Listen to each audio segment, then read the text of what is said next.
Dzina la Atate ndi la Mwana ndi la Mzimu Woyera. Amen. Lero ndi pa 9 April lachitatu mu sabata yachisanu ya nyengo ino ya Lenti. Ndikulandireni abale ndi alongo kulikonse kumene muli mpologalamu yathu ya lero ya Tiyankhuleni Ambuye. Lero lino mawathu oyamba akuchokera m'buku la mprofeti Danieli mutu wake wa 3 kuyambira ndime yake ya 14 kulekeza ya 20. Nkudzapitilizaso ndi ndime ya 24 kulekeza 25. Ndikudzamaliza ndi ndime ya 28. Amene akutiwerengera mawu oyamba ndi a Modesta Mwale kuchokera ku St. Joseph Nguludi Parish Chiladzulo mu Archdiocese ya Blantyre. Ndipo mthenga wathu wabwino kuchokera pa mthenga wabwino olembedwa ndi Yohane mutu wake wa 8 kuyambira ndime yake ya 31 kulekeza 42. Amene akutiwerengera mawu a mthenga wabwino komanso kutigawira mawu ndi Reverend Father Innocent Mlongoti kuchokera ku St. Anne Ganya Parish mu Diocese ya Dedza. Mawu oyamba. Mawu a m'buku la mneneri Danieli.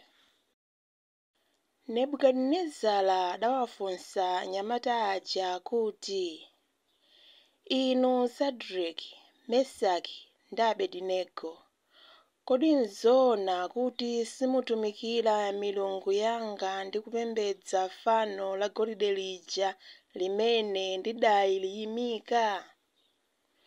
Ngati muli okonzeka kuti mukangomva kulira kwa mbetete, chitoliro, zeze, msasi, pangwe, mngoli ndi kuyimba kwa mtundu, mudzigwetse chafufumimba ndi kupembedza fano limene ndaliyimika, chabwino. Koma mukapanda kulipembedza, muponyedwe mu ng'anjo ya moto. Ndipo palibe mulungu wina aliyense amene akupulumutseni m'manja mwanga. Sadraki, Mesaki ndi Abedinego adauza mfumu Nebukadinezara kuti, sikofunikira kuti tikuyankheni pa nkhani imeneyi. Mulungu amene timamutumikira ife angathe kutipulumutsa ku ng'anjo ya moto ndiponso m'manja mwanu a mfumu.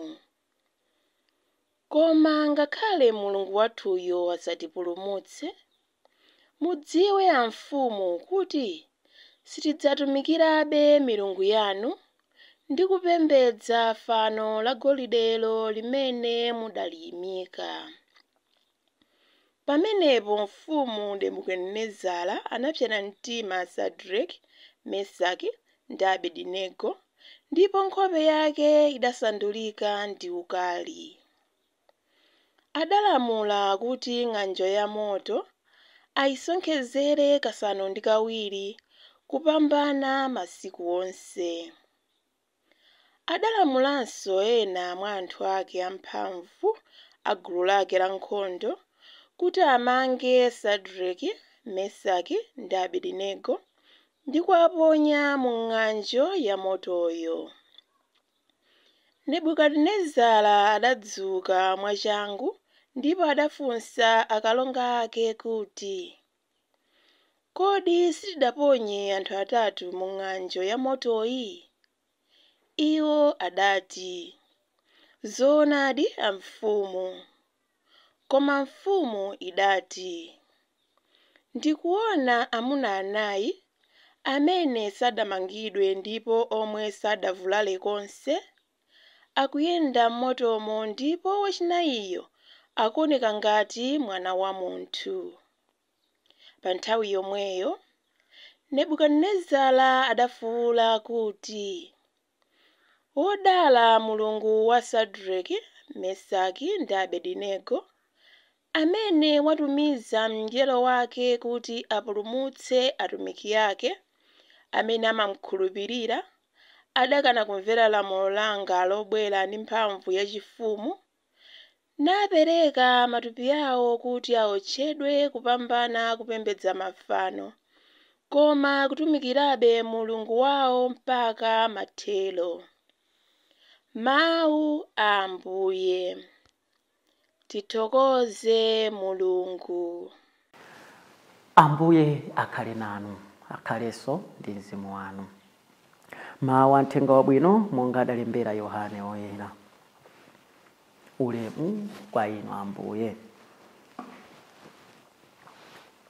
Pa nthawi yomweyo Yesu adauza anthu amene ankamukhulupirirawo kuti, mukamvera mawu anga nthawi zonse, ndiye kuti ndinudi ophunzira anga. Mudzadziwa zoona zenizeni, ndipo zoonazo zidzakusandutsa nawo ufulu.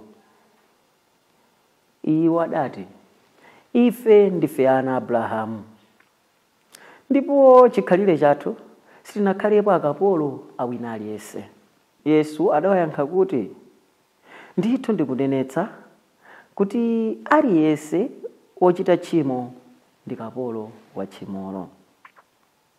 Kapolo sakhala nawo m'banja nthawi zonse, koma mwana.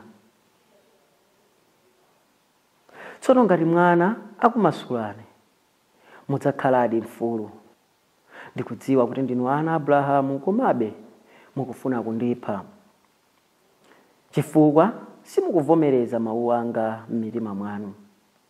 Ine ndimalankhula zimene ndidaziona kwa Atate anga, koma inu mumachita zimene mudamva kwa atate anu. Iwo adati, ifetu atate athu ndi Abrahamu. Yesu adawuza kuti, mungadakhala ana Abrahamu bwezi mukuchita zimene Abrahamuyo ankachita. Koma tsopano mukufuna kundipha ine amene ndakuwuzani zoona zimene ndidamva kwa Mulungu. Abrahamu sadachite zoterezi. Inu mukuchita zimene tate wanu amachita. Iwo adamuwuza kuti, ife ndiye sindife ana mchigololo twayi, tili ndi tate mmodzi yekha, ndiye Mulungu. Yesu adati, Mulungu akadakhala ada atate anu, bwezi mutandikonda ine, chifukwa ndidafumira kwa Mulungu.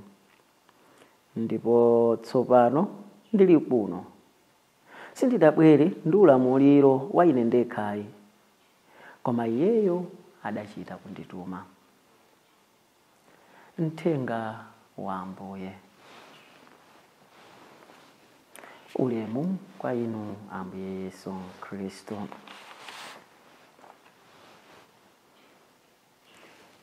Tikati tionetsetse abale ndi alongo okondedwa mwa Ambuye, tilipo anthu ambiri pa dziko lino lapansi amene tikugonjera zinthu zoyipa. Nthawi zambiri timakhala tikudziwa ndithu zoona, koma kulepheratu kutsatira choonacho. Chifukwa chani? Mwina timaopa. Ndikapanda kutsatira zimenezi, andichotsa ntchito. Ndikapanda kutsatira zimenezi, andichotsa udindo. Ndikapanda kutsatira zimenezi, sadzandipatsanso katundu abwananga. Kapena mwina, nkati sindinamvere zimene akundiwuzazi, sadzandipatsanso ndalama akutiacha. Timakhala mmoyo uja wa Yesu Bwana, meneso pa Chingerezi tikhoza kuti blind obedience. Maoyamba tikukumana ndi mneneri Danieli.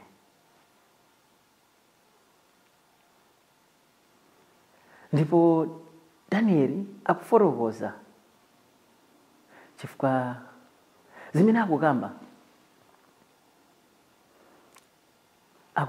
za anyamata atatu olimba mtima: Shadraki, Mesaki ndi Abedinego. Ndipo anyamata olimba mtima amenewa akutsutsa zimene mfumu Nebukadineza akuwafotokozera, akuwauza, akuwalamula kuti achite. Ndipo mfumu Nebukadineza imadziwika ndi nkhanza zopsa pachipembedzo komanso ngakhale mu dziko mwake mundale. Iyo imafuna kuti dziko lonse litsatire zimene iyoyo ngati mfumu imafuna. Kuti Agalatiya azeru kodi ndinu nokha dziko lonseli kuti ife timvereni. Ndi moyo umene Nebukadineza anali nawo. Kufuna kuti anthu onse amvere zimene amanena ngati mfumu. Koma tikati tionetsetsa anyamata amenewa akuonetsa kulimba mtima kwawo. Ndipo akulankhula kuti ife sitingatsatire zimene inu mukufuna kuti tipembedze milungu ya mafano. Ndipo akusonkhezera kasanu nkawiri ndi kuwaponya m'ng'anjo wa moto olilima kwambiri. Ndipo ali mmene mwati akudabwa kuti mupezeka malo mwa anthu atatu mupezeka anthu anayi kuti mngelo wa Mulungu anali nawo ndipo sakuopsayi.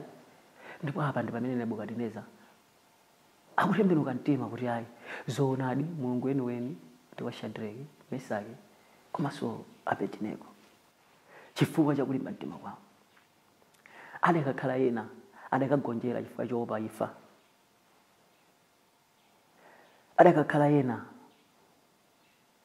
adakagonjera kapena tikabwera m'bado ngati uno ambiri timagonjera makamaka zimene akuluakulu athu akutuza. Ayi poti ayankhula ndi atsogoleri ku mpingo, ayi ndikuyenera kutsatira, I receive.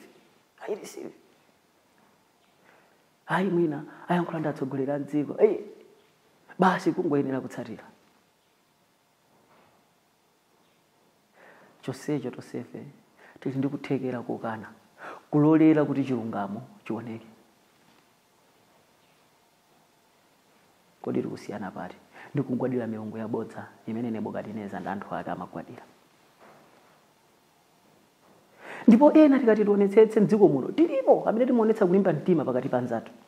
Koma tikapita kuseli timakanenera anzathu omwe aja zoyipa kuoneka ngati munthu wabwino komanso.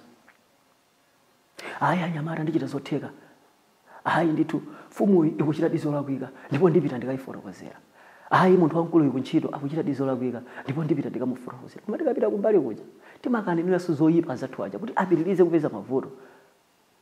Cholinga ifeyo titsale. Anzathu adzilira ifeyo ndetooneka olungama. Ayi wamkulu ndine. Ayi ndili ndi udindo ndine. Ife ndi anthu otchuka atu mu dziko. Ayi Mulungu akutiuza kuti tichotse mtima ngati umenewo. Ndipo akutiuza kuti tisapembedze milungu ya anthu akufa. Ngati ena adayimbaso maplax kuti ayi sitidzagwada kwa milungu ya akufa. Ife timapembedza Mulungu wa moyo. Mulungu amene amatisamalira, Mulungu amene amatiyang'anira, Mulungu amene amatiteteza. Ndipo tikati tione muthenga wabwino Ambuye Yesu kuti akwatsutsato makamaka anthu amene akumvera zophunzitsa zake. Akuwauza kuti mudakakhala tu ana Abrahamu kholo lathu pa chikhulupiriro simudakafuna kundipha ine chifukwa ine ndabwera kudzachitira umboni chinthu choona chimene inu mumadana nacho. Ndipo anthu atikuona kuti amachita izi chifukwa Ambuye Yesu samadziwa. Ndipo Ambuye Yesu omwe akuwathandiza kuti amvetse koma iwo aumitsa mitima yawo. Anthu amangoti zoona ndi zimene ife tikunena. Zimene ife tikunena basi. Zimene akunena munthu ya Ambuye Yesu nzabodza tisazimvere. Nchifukwa chake akutsutsana naye osafuna kumvera zoona. Adakadzitsitsa kudzichepetsa. Mulungu bwezi wanati athandiza. Ambuye Yesu bwezi wanati athandiza. Ndipo tilipo ambiri amene tikutsutsana ndi mawu a Mulungu. Mawu a Mulungu amatiuza tsatirani njira izi zomwe ndi zoyenderera. Mwachitsanzo ayi umphawi tatopa nawo m'banja mwathu. Ayi nde asatata kamadzabwera. Ayi bwanje mupereke sembe kamwana kamodzi kaja koyamba kaja. Ayi kachitsirizira kaja. Zoona sembe udzitsirira magazi anzako. N'chifukwa chake amanena kuti mulibe madulira m'moyo. No shortcuts in life. Ena mwina tilipo kuti mwina tifatsogolera mpingo koma mwina tidaulo mpingo amene ufuna kulemera. Ayi zovuta ndipo ndizochititsa manyazi. Tikuyenera kugwira ntchito yathu imene Mulungu adatiranira chifukwa timayiwala kuti mayitanidwe it's like a calling. Ndi chinthu chimene timayenera kuchilandira ndi mtima wonse. Ayi ena amatiuza ayi taonani Ambuye ine m'banja langali likuvuta. bwanji mtenge konda iyi zungulira konde aye mukungora ya nthawe akutoza kuti zotsatira zake tidzangozerezeketsa mamuna wathu kapena mkazi wathu tidalira ndi kukhulupirira Mulungu timvere zimene mawu ake amatiuza ndi kutidzudzula ndipo tidzakhala anthu osangalala. Tipemphere tsiku la lero kuti Mzimu Woyera atithandize kumvetsa kuti zabwino zimene timazipeza tikakhulupirira zimene Malemba Oyera amatiuza kapena zimene Malemba Oyera akutiphunzitsa ndi kuticheula sitidzakhumudwa tidzakhala anthu osangalala pa moyo wathu tsiku ndi tsiku. M'dzina la Atate ndi la Mwana ndi la Mzimu Woyera. Amen.